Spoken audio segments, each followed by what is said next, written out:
study from AAA provides a new insight on how some people in Florida believe they plan to respond to evacuation orders when a hurricane threatens. Tara Jakeway joins us live. And Tara, after speaking with some residents who tell you they will not leave even if they're advised to.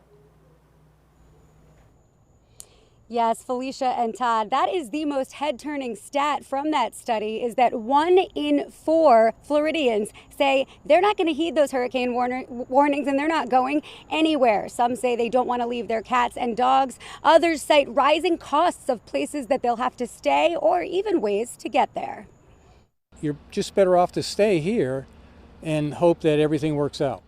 So you would not evacuate? I would not. David Urbanati has lived in Lake Park for 35 years, so they've been through a couple significant hurricanes. Every time they have debated and they have stayed. Talk about where will we go? We don't want to get stuck on the highway. If you go north, you're going to run into the hurricane. Urbanati is among the 28% of Floridians surveyed that cite not knowing where to go as a reason to stay put, even though he lives in evacuation zone E. It starts tomorrow. Are you concerned? No, for this season? Not at all. Why? On the eve of the official start to hurricane season, Tom Steixner is carefree, his feet firmly planted in Palm Beach shores. That house, well, it's a condo. It's very strong, very well built.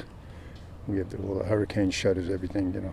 Steixner is among the 44% surveyed that do not have an evacuation plan. I would hope that their houses are made out of concrete because the hurricane can blow it down, for sure. Brooke Jordan cites the lack of levees where she lives on Singer Island as a reason she's a part of the 3/4 of Floridians who would heed hurricane warnings and enact her plan. Well, I have places to go if I have to evacuate, so. Where would you go? South Carolina, up the coast. And AAA says that some in the study blame rising gas prices, so they suggest you start saving now and getting ready for those costs in the event that this does happen. They also suggest that all Floridians make sure their insurance policies are up to date.